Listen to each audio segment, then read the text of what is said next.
Forgiving What You Can't Forget. Introduction. I still cry over what happened. Do you ever find yourself defining life by before or after the deep hurt, the horrific season, the conversation that stunned you, the shocking day of discovery, the stunning call about the accident, the divorce, the suicide, the wrongful death, so unfathomable you still can't believe they are gone? The malpractice, the breakup, the day your friend walked away, the hateful conversation, the remark that seems to now be branded on your soul, the taking of something that should have been yours, the brutality unleashed on the one you love, the email you weren't supposed to see, the manipulation, the violation, the false accusation, the theft, the fire, the firing, the day everything changed. That marked moment in time. Like your own personal BC or AD, which usually mean before Christ or Anno Domini, this dating was intended to indicate a turning point in history, the birth, life, death, and resurrection of Christ.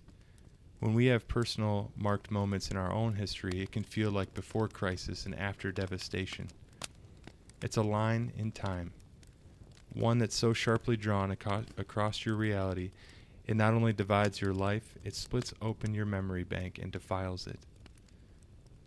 Pictures of the past are some of the most priceless treasures until they become painful reminders of what no longer is. And when your phone randomly sends those memory movies of what happened on this same day 4 years ago, it stops you from breathing. Life before, life now. Is it even possible to move on from something like this? Is it even possible to create a life that's beautiful again?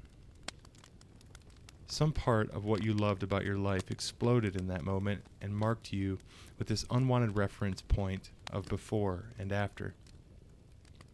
Grief is devastating no matter how it comes, but when there's a person or people whose choices struck the match igniting the grief, it's only natural to clench your jaw when you think of what happened.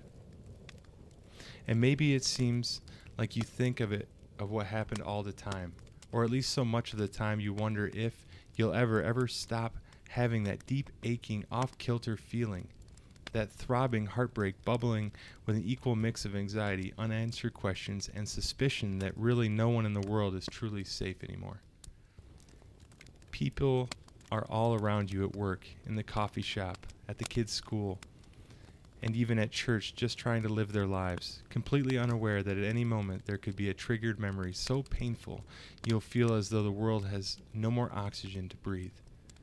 But you are the only one affected. You're gasping, sweating, and being asked to please get on with it or get out of everyone's way.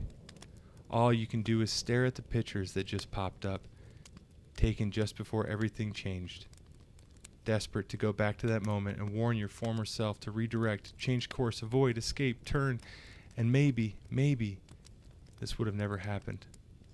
Then, surely, you wouldn't be here.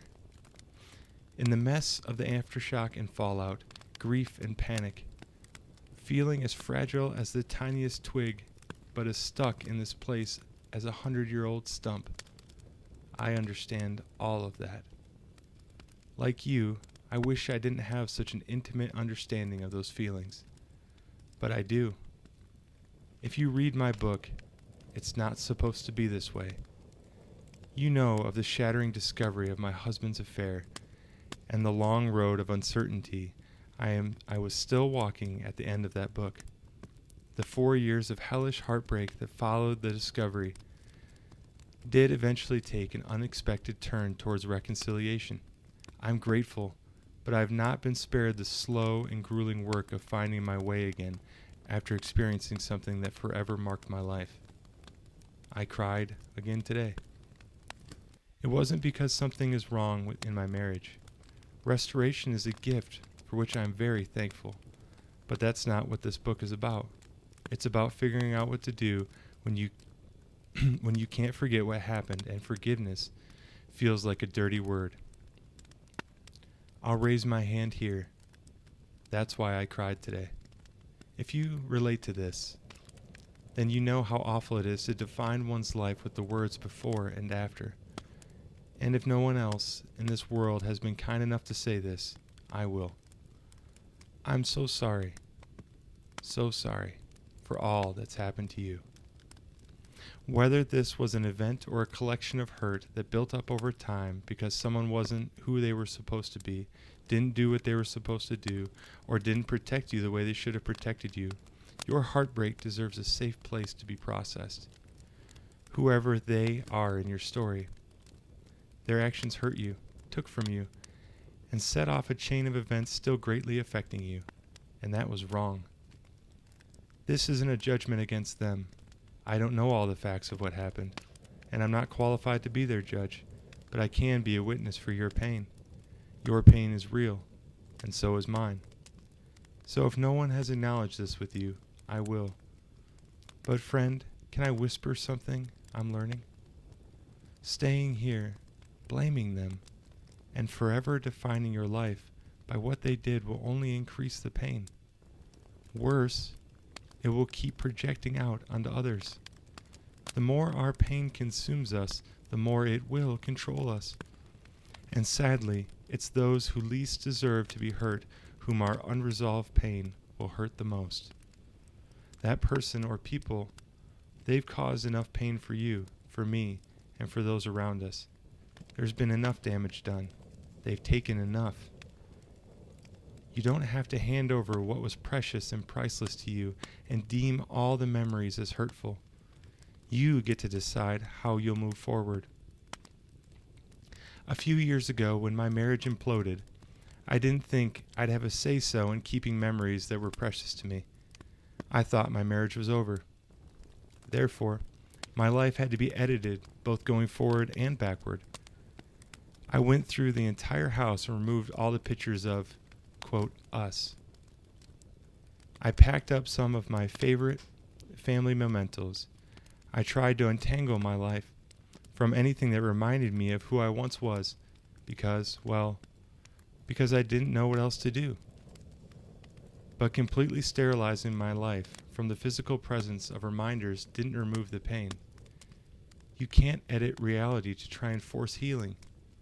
You can't fake yourself into being okay with what happened. But you can decide that the one who hurt you doesn't get to decide what you do with your memories. Your life can be a graceful combination of beautiful and painful. You don't have to put either definitive label on what once was. It can be both and. Maybe that's part of what's hard about moving on, the letting go. But what if it's possible to let go of what we must still carry with us, what is beautiful and meaningful and true to us? And maybe this less severe version of moving on is what will ease us into a place of forgiveness. There's been enough trauma. So, because I don't want anything else ripped or stripped away, I need to decide what stays and what goes. Wow. This is a big book, guys. This is awesome. Oh, God bless this author for doing that.